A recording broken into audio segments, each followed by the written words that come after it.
김진원이라는 이름을 가진 권사님입니다. 캐나다 국적을 가졌고요. 70세가 조금 덜 되었습니다. 3년 전 2016년 싱가포르에 갔다가 급하게 병이 생겨서 입원을 했습니다. 검사 결과 폐암으로 진단이 되었는데 말기라고 했습니다. 그해 4월 14일 한국으로 이송이 되어서 큰 병원에 입원을 했습니다. 입원한 지 며칠 안 되어서 호흡 곤란이 왔습니다. 이 권사님의 친구분, 우리 권사님이 신방을 해주셨으면 좋겠다 해서 신방을 했습니다.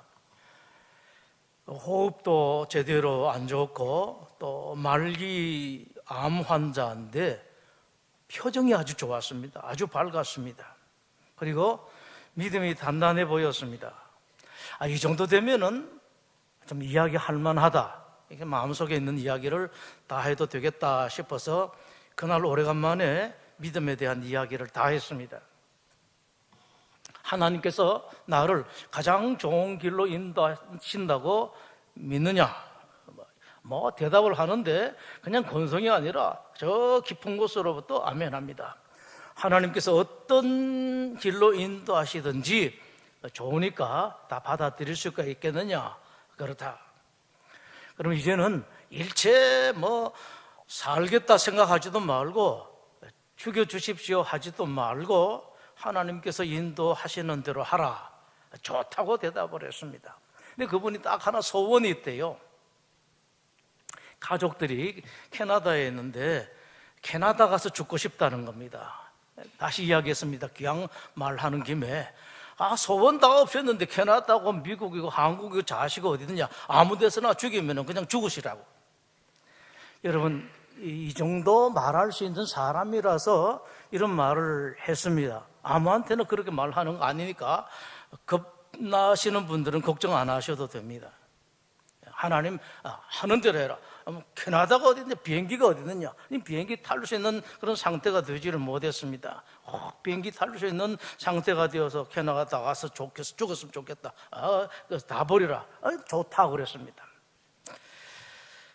그러고 나왔습니다. 며칠 뒤에 병원은 온몸에 암이 펴졌다고 이제 1개월이 채 안 남았으니까 나가서 주변 정리하시는 시간을 가지시라 퇴원을 시켰습니다. 그러는 가운데서도 통원하면서 치료를 하고 검사를 하는데 2주 뒤에 비행기를 타도 되겠다라는 그런 의사소견을 받게 됩니다. 비행기 타고 캐나다로 갔습니다. 안 죽고 갔습니다. 캐나다 들어갔는데 조금씩 좋아지기 시작했습니다. 몇 번 검사를 받을 때마다 점점 더 좋아졌습니다. 어느 날 의사가 완쾌되었답니다. 하나도 안 남아있대요. 그리고 3년이 지난 오늘 현재 건강한 몸으로 일상생활 중입니다. 며칠 전 지난 4월 4일 우리 교회에 찾아왔습니다. 중보기도 연합기도에서 간증을 한 내용, 화질도 안 좋고 음질도 아주 안 좋습니다만 그냥 여러분 은혜로 한번 보시고 들어보시죠. 그때 신방 끝내고 돌아오면서 이런 인사를 했습니다. 하나님께서 안 살리고 죽이시면 우리 천국에서 만나고 살려주시면 다시 한번 봅시다. 살아나서 보러 왔는데 마침 제가 그때 중국에 있어서 제가 만나지를 못했습니다만은 치료는 하나님이 해주시고 선물은 제가 받았습니다. 많은 그 과일 바구니 하나 받았습니다. 항상 그렇습니다, 여러분. 제가 이 간증 제목을요 우직하게 하나 달았습니다. 믿음의 승리다. 우직하게, 좀 무식하게 제목을 달았습니다만은 그러나 여러분 사실입니다. 믿음은 승리합니다. 병이요. 여러분들이 그 체험을 여러분들도 하시면 좋겠습니다. 하나님 살아계시는데 그 능력이요 정말로 대단하고 권세가 대단합니다. 건강, 경제 문제 아무것도 아닙니다.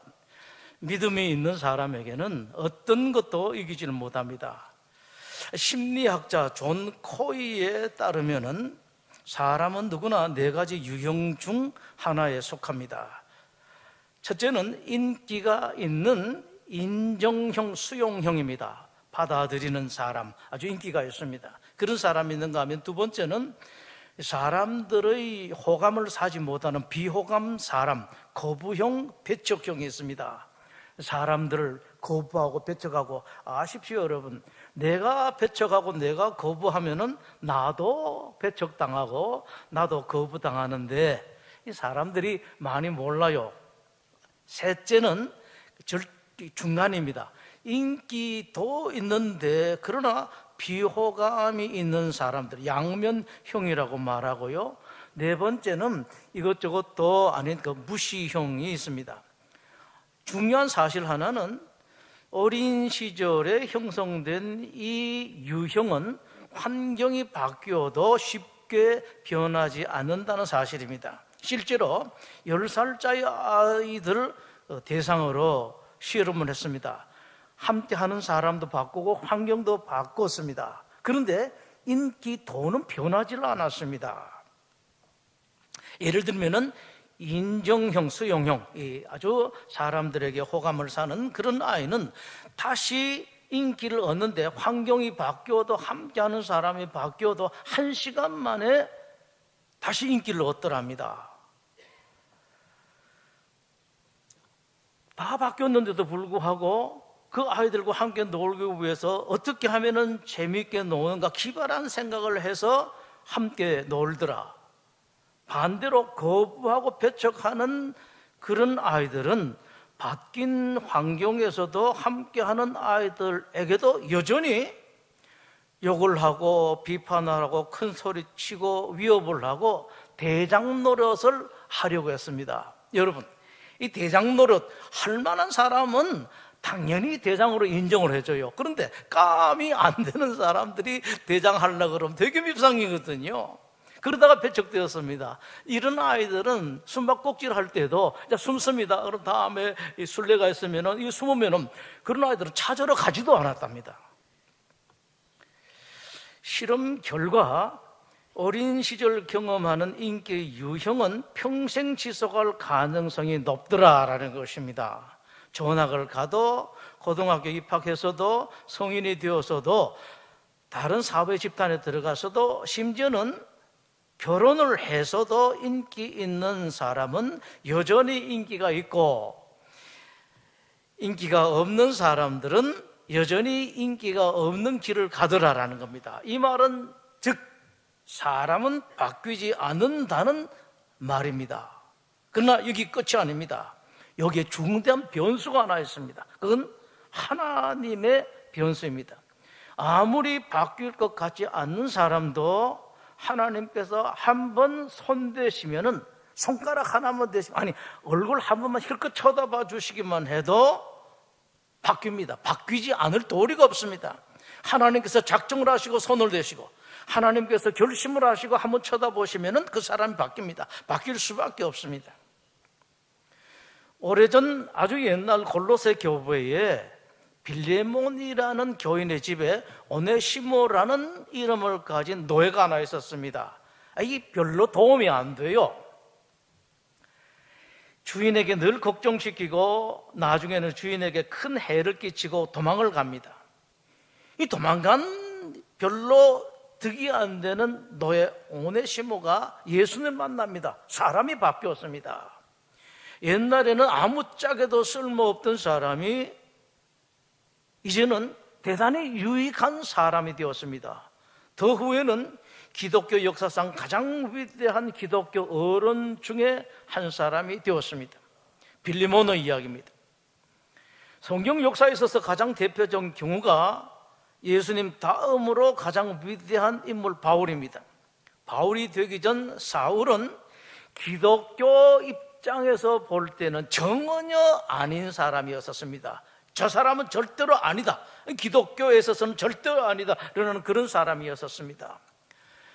예루살렘 교회 스데반 집사를 초용을 할 때에 이 사울이 앞장을 섰었습니다. 그것도 모자라서 기독교 신자들을 체포하기 위해서 대제사장에게 공문을 받아서 외국에 출장까지 갈 정도였습니다. 이러던 사울이 예수님을 만납니다. 예수님 만나자마자 기독교에 대한 태도가 완전히 바뀝니다. 자기가 기독교인이 됩니다. 기독교인들을 잡아서 처형하려고 했던 사람이 자기가 기독교인이 되었습니다. 그것도 보통 기독교 신자가 아니라 기독교 역사상 예수님 다음으로 가장 위대한 인물 바울이 됩니다. 여러분, 하나님은 얼마든지 바꿀 수가 있습니다. 사람 자체를 바꾸기도 하고요, 조금 전에 보신 것처럼 시원찮은 사람, 육신으로 시원찮은 사람도 온전한 사람으로, 정신이 시원찮은 사람도 온전한 사람으로 하나님 얼마든지 바꿀 수가 있고, 가정도 바꿉니다. 가망이 없던 가정, 그러나 소망이 있는 가정으로 바꾸고, 전혀 가망이 없던 자식들도 하나님께서 한번 쳐다봐 주시기만 하면은 바뀝니다. 얼마든지 바뀝니다. 뿐만 아니라 나라, 참 걱정이 많으시죠, 여러분? 특히 연세가 있는 분들은 여러 가지 걱정이 많으실 텐데, 여러분 너무 걱정하지 마시고 하나님 보십시오. 하나님은 얼마든지 바꿀 수가 있습니다. 까짓 그거요, 한 나라, 한 최고의 지도자도 새끼손가락 하나 될 것도 없습니다. 여러분, 앞으로 한번 보십시오. 눈여겨서 한번 보십시오. 여러분, 눈여겨서 보시면 틀림없이 보실 수 있는 기회가 있을 것입니다. 반대로 하나님께서 한번 결정을 하시면은 어떤 장애가 있고 어떤 방해가 있고 어떤 무사람들이 나서서 무슨 소리를 해도 반드시 하나님은 당신의 결정을 이루고야 마십니다. 틀림없이 이루십니다. 하나님 당신의 뜻을 한번 확고하게 정하시면은 반드시 이루고야 마십니다. 예루살렘 성이 완전히 무너졌죠. 바벨론 침략 때 완전히 무너졌는데, 느헤미야를 중심으로 해서 예루살렘 성 재건을 하는데 그 공사가 시작되어서 드디어 완성을 합니다. 어려움이 많았습니다. 여러분, 힘든 일이 많았습니다. 방해가 많았습니다. 공사 시작하기 전에도 방해하는 사람, 어려운 일이 많았고, 한참 진행 중일 때도 그렇고 끝날 무렵에도 계속했었습니다. 방해하는 사람들, 애매기는 사람들, 골치 아픈 일들이 계속되었었습니다. 외부에도 그런 사람이 있었고, 제일 힘든 것은 사실은 내부에 있는 사람들입니다. 많은 어려움이 있었습니다만 그럼에도 불구하고 예루살렘 성 재건 공사가 완료가 되었습니다. 성벽이 다 다시 쌓여졌고, 성 재건 공사의 핵심인 성문도 달았습니다. 놀라운 것은 그 큰일, 그 힘든 일을 단 52일 만에, 2달도 안 걸려서 다 끝냈다라는 겁니다. 오늘 7장 바로 앞에 6장 15절에 그 말씀을 하고 있습니다. 성벽 공사가 52일 만에 끝이 났다. 7장 1절을 보시면은 성벽이 건축됨에 문짝을 달았다. 이제 완공이 되었습니다. 참 그러면서도 어려움이 많았습니다. 7장 3절에 이런 어려움, 내가 그들에게 이르기를 해가 높이 뜨기 전에는 예루살렘 성문을 열지 말라. 아직 파수할 때에 성문을 닫으라. 빗장도 질러라. 외적이 친일이 많아서 그렇습니다. 예루살렘 주민이 각각 자기가 지키는 곳에서 파수하고 자기 집 맞은편을 지키라. 4절은 공사하는 사람들이 힘들게 공사하고 나면 좀 쉴 수가 있어야 되는데 쉴 만한 집이 없었어요. 그 성읍은 광대하고 그 주민은 적으며 가옥은 빛이 건축하지 못하였다. 그럼에도 불구하고 그 짧은 시간에 그 큰일이 완성이 되었습니다. 이제 여러분 생각하실 것은 이것입니다. 여러분 인생 사시면서도 이런 일이 얼마든지 있을 수가 있는데, 그 큰일을, 그 많은 장애와 방해도 불구하고 어떻게 그 단시일에 이룰 수가 있었던가 하는 것입니다. 우선 답부터 보죠. 그것은 예루살렘 성 재건 공사가 하나님의 뜻이었고, 하나님께서 이것은 내가 하겠다고 결정하신 일이었기 때문에 그렇습니다. 여러분, 이것에 여러분 초점을 맞춰주시길 바랍니다. 반대로 하나님의 뜻이 아니라면 이건 내가 안 하겠다라고 하나님 결정을 하시면은 아무리 여건이 좋고 환경이 좋고 진행 상황이 좋아도 이루어지질 않습니다. 막판에라도 잘못되고 맙니다. 예수님께서 마태복음 10장에서 말씀을 하셨습니다. 참새 2마리가 한 아사리온, 단돈 몇 푼입니다. 애 팔리지 않느냐? 그러나 너희 아버지께서 허락하지 아니하시면 그 하나도 땅에 떨어지지 아니하리라 말씀을 하십니다. 몇 푼 안 되는 그저 간식거리, 술 한 잔 안주거리 밖에 안 되는 그 참새도 하나님께서 허락하지 아니하시면 땅에 떨어지지 않는다. 그렇다면 하나님 그를 사랑하시는 내 자식의 문제에 대해서 하나님 허락 없이 되는 일이 있겠느냐? 예수님께서 말씀을 하십니다. 여러분 확인하십시오. 하나님의 뜻이면은 하나님께서 한번 결정을 하셨으면은 아무리 큰 어려움에서도 아무리 방해가 많아도 반드시 이루어집니다. 가장 대표적인 케이스, 이 예를 여러분 기억하십시오. 이스라엘 아합 왕의 아내 이세벨 사건입니다.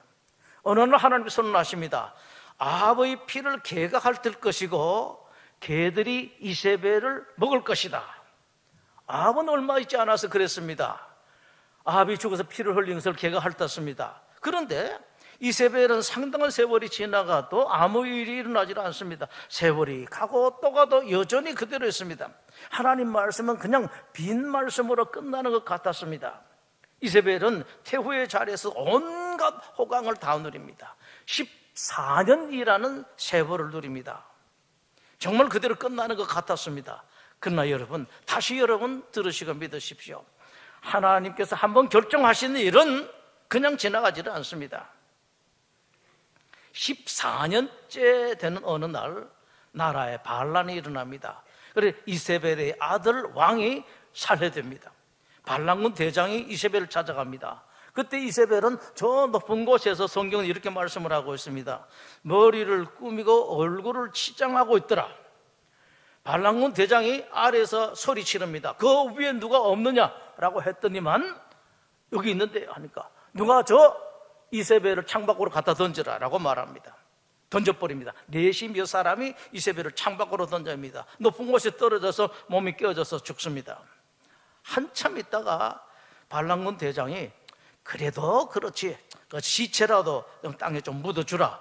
사람들 나가서 찾아보았었습니다만 남아있는 곳이라고는 2개의 골 그 다음에 손 발밖에 남질 않았습니다. 개들이 이세벨의 시체를 먹어 치운 것입니다.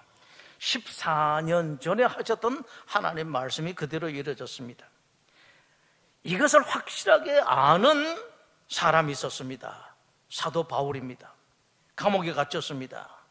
당시 정치 상황 그리고 진행 상황을 보아하니 자신이 석방 가능 거의 없었습니다. 그럼에도 불구하고 바울이요 희한하게 확신을 해요.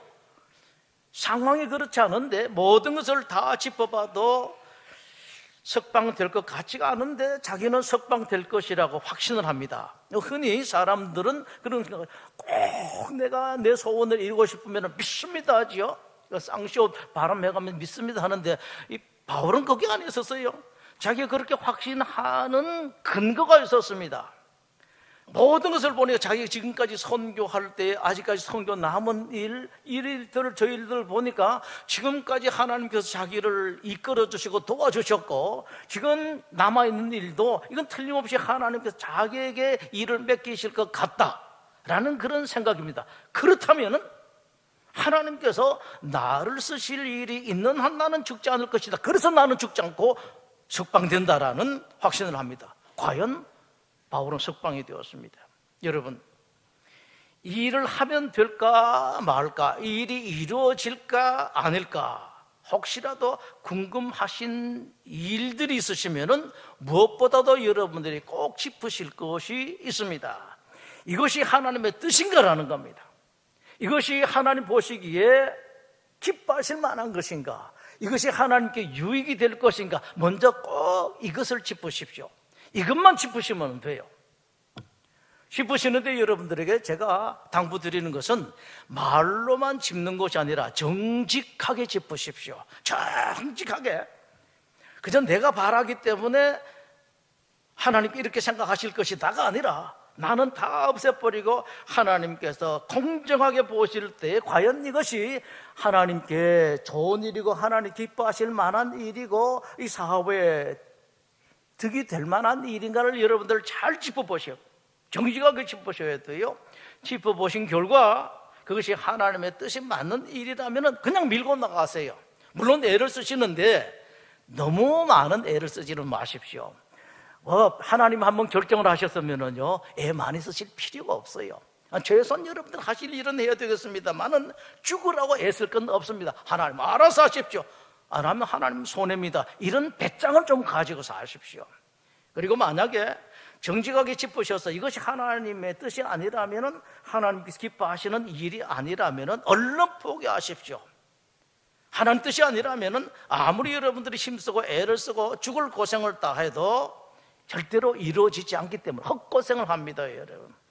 자, 여러분, 우리 다시 한번 확인하십시다. 혹시 여러분들 지금 또 앞으로도 꼭 이루실 것이 있으면은 그걸 아예 하나님 뜻에 맞추십시오.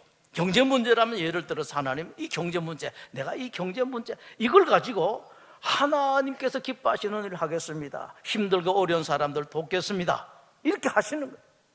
육체라면은 하나님, 지금까지는 내가 내 마음대로 이렇게 저렇게 살았습니다만은 하나님께서 내 육체를 살려주시게 되면은 이 한 몸, 보잘것없는 이 한 몸이지만은 주님을 위해서, 또 힘들고 어려운 사람들을 위해서 제 이 한 몸을 쓰겠습니다. 단단하게, 확실하게, 하나님께서 확실하게 믿을 정도로 그렇게 결심하고 한번 살아보십시오. 그러면 그것이요 하나님의 뜻이 되고 하나님께서 그것을 당신의 뜻으로 결정을 하십니다, 여러분. 예레미야 18장에서 하나님께서 말씀을 하십니다. 진흙이 토기장애의 손에 있는 것 같이 너희가 내 손에 있느니라. 하나님 말씀이십니다. 기도하겠습니다. 하나님, 이 말씀이 너무도 진리고 사실인데, 우리가 가만히 생각해보면 틀림없는 사실인데, 그럼에도 불구하고 우리는 자주 실패를 합니다. 마치 내가 하나님의 손이 아니라 내 손 안에, 내 뜻 안에 있는 것처럼 착각을 하고 잘못합니다. 하나님, 이 자리에 함께한 우리 성도들에게 은혜 베풀어 주시어서 내가 하나님의 손 안에 있고, 따라서 내 일들도 다, 내 딸, 내 아들도 다 하나님의 손 안에 있는 것을 확실히 알고, 나도, 내 일도, 내 자식들도 하나님께서 기뻐하시는 그런 모습, 그런 삶, 그런 일이 될 수 있도록 하나님 도와주시옵소서. 예수님 이름으로 기도드립니다. 아멘.